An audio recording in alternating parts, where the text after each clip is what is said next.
Je suis Emmanuel Fassou Sagno, directeur exécutif de l'Observatoire citoyen pour la justice et la paix, président du collectif des jeunes défenseurs des droits de l'homme à Zélikoé. Bien, merci. Je crois que c'est avec amertume que nous avons appris en tant que défenseurs des droits de l'homme cette situation où des journalistes ont été dispersés dans l'exercice d'un droit constitutionnel, le droit à la manifestation et à la liberté d'expression. A-t-on pas appris que la liberté d'expression est l'indice de la démocratie? Dans un État démocratique, un État de droit, la liberté à la parole, la liberté de la presse est une liberté capitale. Si donc cette liberté est muselée, ça donne un souci majeur pour nous les actifs des droits de l'homme. Et nous la condamnons avec la dernière énergie. D'accord. Après cette condamnation du fait que les journalistes ont été gagés et enfermés, quelle lecture faites-vous sur cela?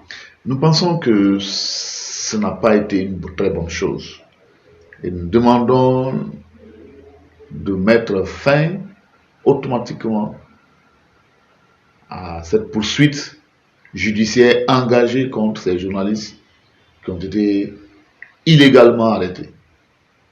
Et je crois que si nous voulons respecter la parole du 5 septembre du président de la transition qui disait que la justice sera la boussole qui orientera toutes les actions du gouvernement et de chaque citoyen, cette justice doit être appliquée à la lettre.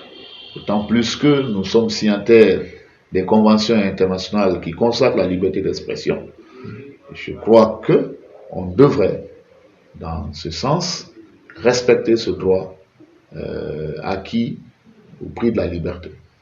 Je m'inscris dans cette dynamique en tant que défenseur des droits de l'homme. Cela est parfaitement une violation des droits humains.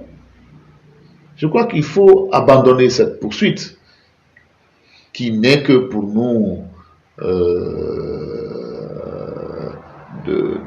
quelque chose de simulacre de justice. Non, moi je pense qu'on ne devrait pas en arriver là.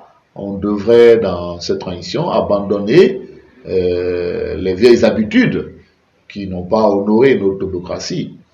C'est l'occasion d'inviter les membres du gouvernement et ceux qui ont en charge de la justice dans notre pays d'abandonner cela et d'établir ces journalistes dans leurs droits.